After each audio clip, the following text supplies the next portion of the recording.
Coming up on Mountain News this morning, the Commonwealth's election results are in, and Governor Andy Beshear was reelected for another term. And the Eastern Kentucky fires continue to spread, causing more counties to issue a ban burn.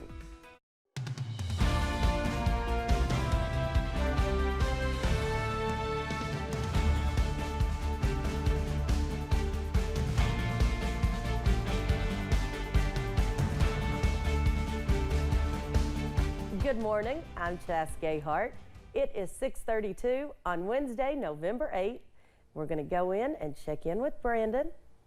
And I was going to tell you earlier, I had my sunglasses on yesterday and completely forgot it was November. Listen, it was a warm day yesterday. It was probably one of the warmer election days we've had in quite some time. But if you can believe this, Chas, it's going to be warmer today. We could break or tie some records. So I think you'll need those sunglasses again. Oh, that doesn't bother me at all. There you go, but you might need a jacket on your way out the door this morning in some spots because it's in the 40s and 50s.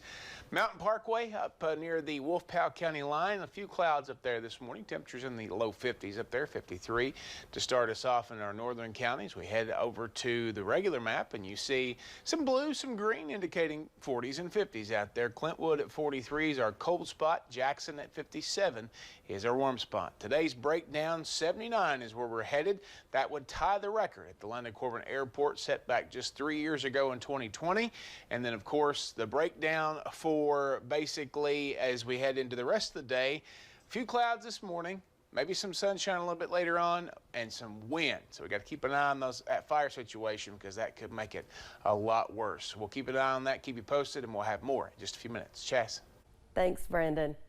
Governor Andy Beshear will serve another 4 years in Frankfort as Kentucky's governor. Beshear defeated Attorney General Daniel Cameron last night. Here's a closer look at the numbers in the governor's race. Governor Beshear won about 53% of the vote to Cameron's 47%. The governor won counties that were hit hardest by last year's flood: Breathitt, Perry, Letcher, Knott, and Floyd. Here's what he had to say about the results. The people of Kentucky elected me as just the third two-consecutive term governor in our history.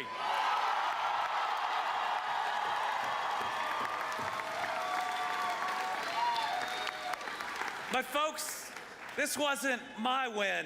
This was our victory. Daniel Cameron started his concession speech by joking that the race didn't turn out exactly how he wanted. He went on to thank his wife, mother, and supporters, said ultimately he and Governor Beshear want the same things for Kentucky. And so as I did with Governor Beshear, I want all of us to think about what these next few decades will look like. And I ask that you pray for Governor Beshear and his team. As for what is next for Cameron, he talked about his faith and following God's plan. And let's take a quick look at the other statewide ballot races. In the race for Attorney General to replace Daniel Cameron, Republican former U.S. Attorney Russell Coleman faced off against Pam Stevenson. Coleman won by about a margin of 58% compared to Stevenson's 42%. In the Secretary of State, Republican Michael Adams won another term with about 61% of the votes versus his Democratic opponent Charles Wheatley, who had about 39% of the vote. Agriculture Commissioner Ryan Quarles was term limited, so we have someone new in that seat. Republican Jonathan Schell won with a margin of 59% compared to Enlow's 41%. In the race for state treasurer, Republican Mark Metcalf faced off against Democrat Michael Bowman. Metcalf won with about 57% of the votes versus Bowman's 45%. This is Bowman's second run for treasurer. He lost in 2019 to incumbent Allison Ball. People were lined up out the door to several voting centers in Pulaski County. Poll workers say turnout on Election Day was steady, and the election coordinator said he hoped 43% of registered voters would turn out, but predicted it would fall short of that, possibly as much as 38%. People told us the process was easy, and they didn't have to wait too long to vote. It's been smooth, a little bit busy. not as busy as we hoped, but we voted 800 the first 2 hours. And The election coordinator said turnout on the early voting days was a bit down from last year. Lawrence County school officials will have to find another way to get money for the new Louisa West Elementary. The vote for the double nickel tax was rejected. Lawrence County School Superintendent Dr. Robbie Fletcher said the only way to get the proper funding for a new Louisa West Elementary was by increasing taxes. Our only plan moving forward have to be raising taxes. We have to find a way to get more money because right now our teachers are some of the lowest paid in our region. Our classified staff, some of the lowest paid in our region. You know, if you look at how much our people are paid, we are very conservative in how much we spend. So we try to be very frugal with taxpayer money. But in order to make those increases and build a new school, we're going to have another flow of money coming in. The vote was 2,188 for no and 1,240 for yes. Also in Lawrence County, there was a battle for a Louisa City Council seat. It was a four-person race between E. Keith Chafin, Madison Arrington, Cody Rowe, and Caleb Brown. Chafin ended the day with 258 votes. Rowe came in second with 238, Brown in third with 169, and Arrington placed last with 156. And here's another local race. This one is for Harlan County Magistrate. Republican Paul Caldwell ended with 997 votes against Democrat Robert Leo Miller, who had 702 votes. And let's take a look at some of the voter complaints there have been in the 2023 general election. These are some of the ones reported on Election Day. There were 2 complaints in Floyd County, one procedural question, the other regarding a voting machine. There was also a complaint in Knox County, one in Magoffin, one in Whitley, and one in Wolf. Some complaints had also been called in before Tuesday. There was one complaint about a campaign violation in Bell County, a legal question in Estill County, one about an election official in Knott, one regarding vote buying, selling, or bribery in Magoffin County, and one mailer complaint in Rowan County. Several counties now have total burn bans, as conditions could even get worse. The Kentucky Department of Forestry was dispatched at 2:30 to Setzer Branch out in Martin County to battle a fire that grew to about 10 acres. While no property was damaged because of the fire, Forest Rangers technician Chad Brothers says work had to be done to protect some homes. No, it's just all woods that's burning right now. We protected a house behind you and a house behind me and a cemetery, and then there's another house beyond it that will be mildly impacted, but we should be able to protect them.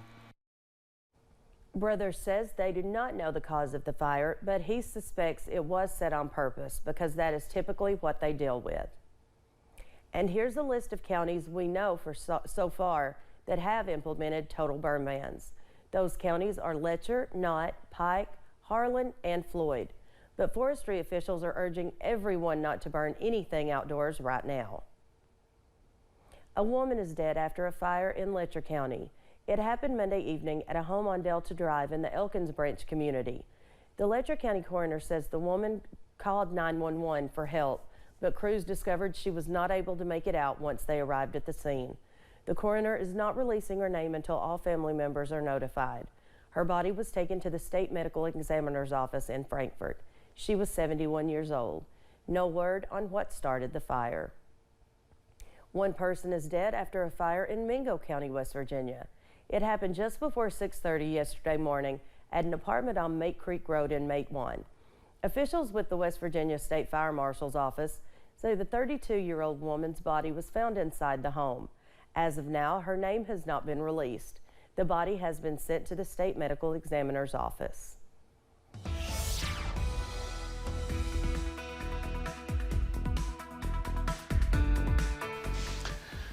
641, some sad situations out there with ongoing fires, and we are seeing again some haze and some fog over downtown Hazard this morning. We were looking at it from Buffalo Mountain, looking down a little earlier, but that's exactly what it is, some haze and some fog.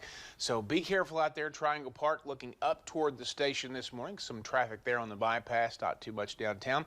Getting the Christmas spirit there as I see the lights on the poles this morning.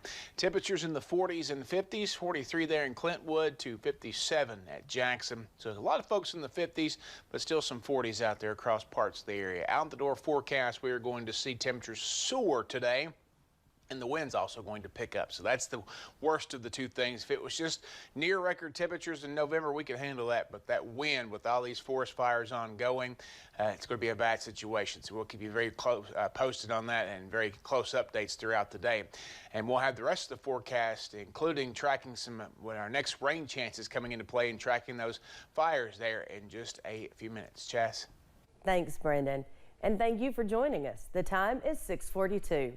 Still to come on Mountain News this morning. With the Thanksgiving holiday just around the corner, doctors say now is the time to vaccinate for the flu and more.